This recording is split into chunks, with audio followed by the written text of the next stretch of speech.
Hey guys, and welcome back to the third day of the third devlog of the Godot Wild Jam 95.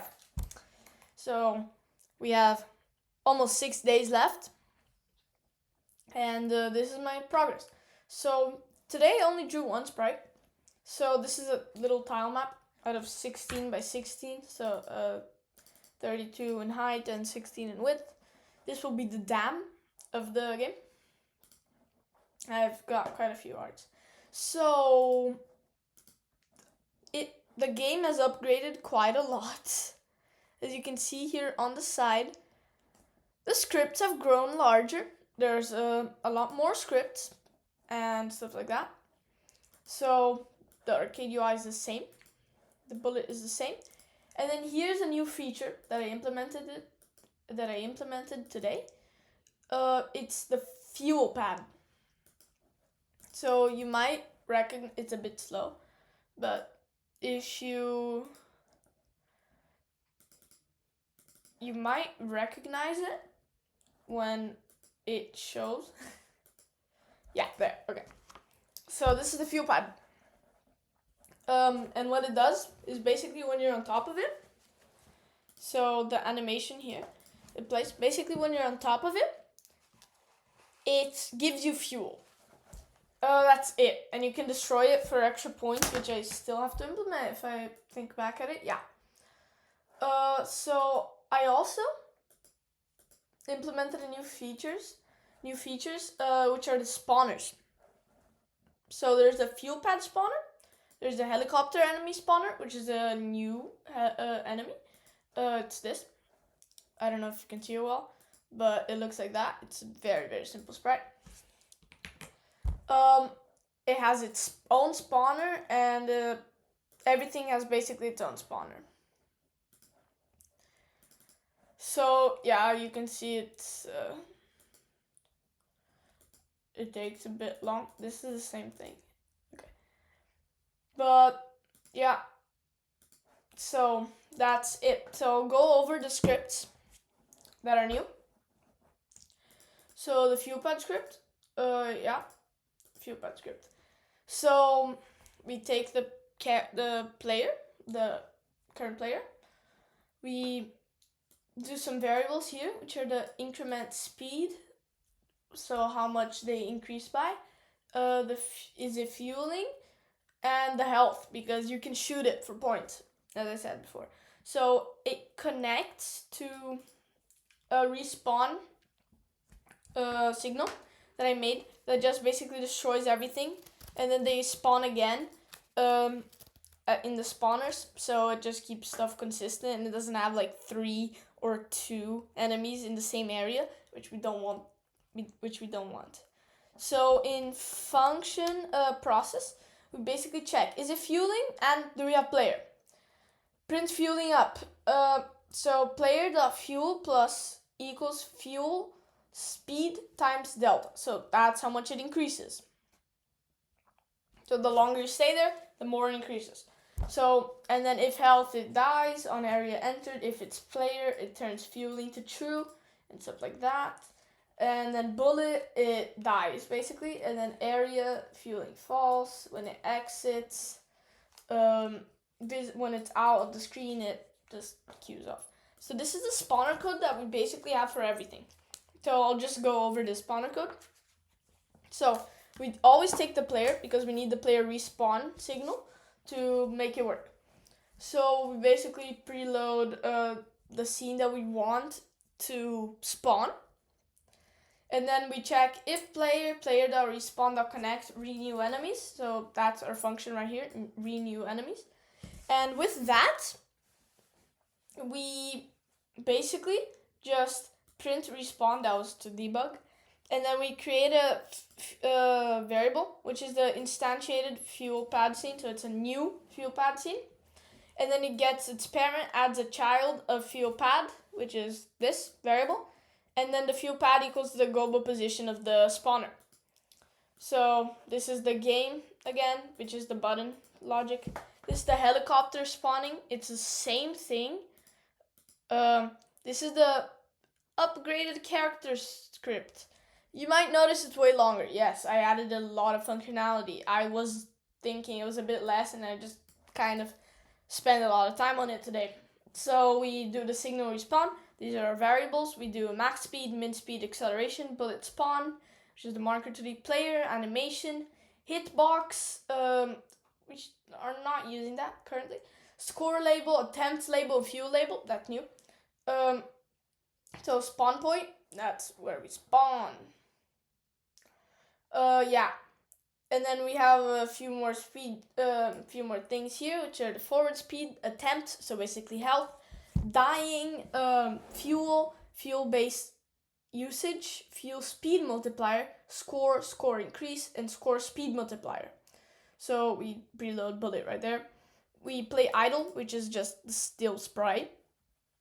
And then we do here, if dying, it basically freezes everything, and it returns. It just returns. It doesn't freeze anything. It freezes the player.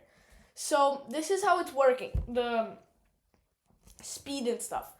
So currently, I think I'm gonna also, I don't know if I'm gonna decrease how many points you get with this, and then like you get points by killing enemies.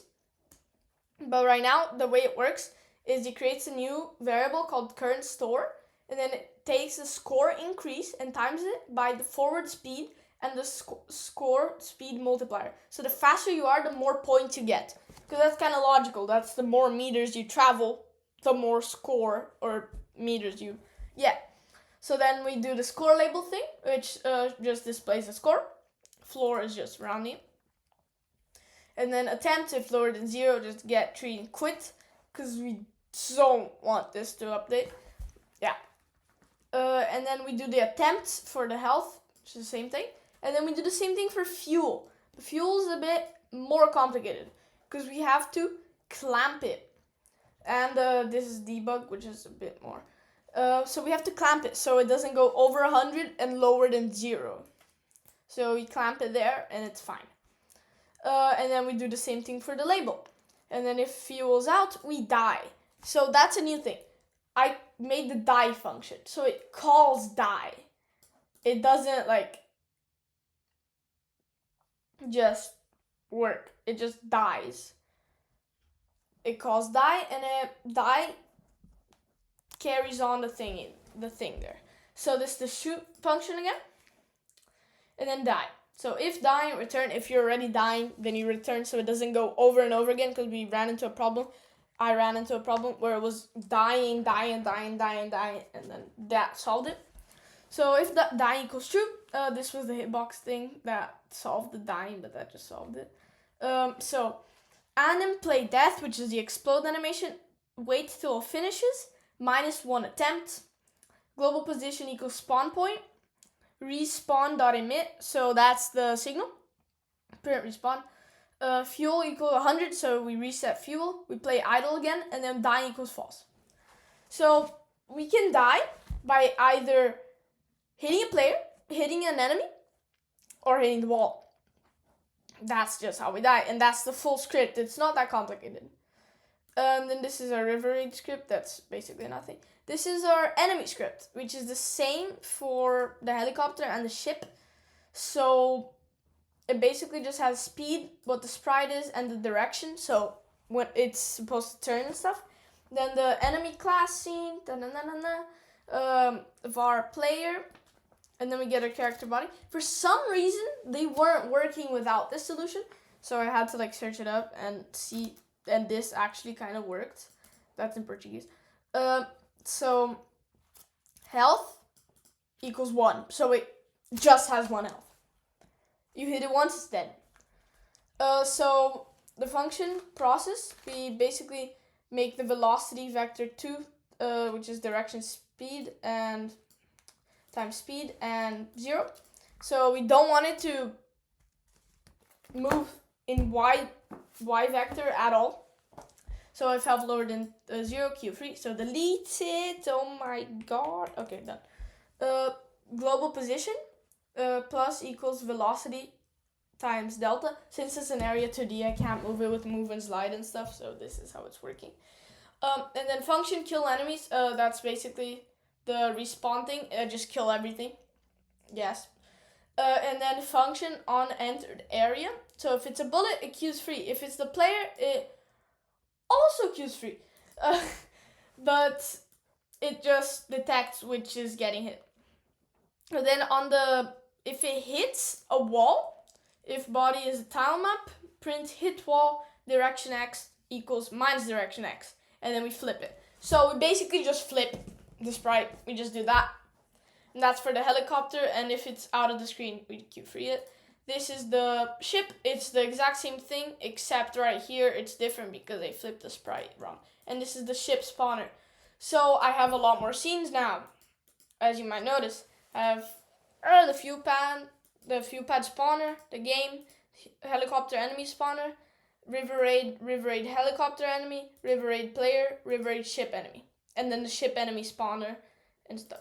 So you wanna see how it looks. So I just put the sprite there temporarily. So you control it with WSD and space or click to shoot. So we go on top of the fuel pad, and I died. Yeah, it plays a little animation. I'm bad at my own game. I'm very bad. Okay, as you can see, it kind of saves score. So there we go. And what we can also do is I'll show you how it's working the spawner and how I'm building the scene. So this is a tile map, and it just has the tile map of water, and the grass has collision. So we want to add, let's say, fuel pad. Okay. So we find a fuel pad scene, we drag it in. And then we find a fuel pad spawner, and we drag it on top. And then now, without the spawner, it would spawn for the first, and then the second round, it wouldn't be there. So now, let me just focus on getting there. It's right there, you see? I missed it, but yeah, I'm gonna just die here. And if I go on top, you can see it fills up. And there we go. You see, it's going up. I should make oh yeah, you hit the wall, it dies. Okay, so that's how it's looking for today. I also want to say, wow, I was not expecting this. This is amazing. This one also doing pretty well, but I just want to say thank you. I'm really happy with this. Thank you very much, and this is how it's looking for today. So I'll see you tomorrow. Today was a very good day. And I'm probably gonna continue working on River Raid for the next day. Probably gonna try to add something different than the original game. So I'm gonna try to make, like, for example, a rare heart that you can collect that just gives you an extra attempt. If you didn't see, you can go back, and then on the labels on the top left shows how many attempts you have and stuff. Oh yeah, that brings me to something else. Here, let me just die 3 times. This is it's probably gonna go to like a death screen, but for now, it just shuts the game. And it works. So it's basically that for today. So tomorrow I'm probably gonna try to add like a little mini boss or a boss and a little heart that gives you an extra attempt. So yeah, thank you guys, and see you tomorrow.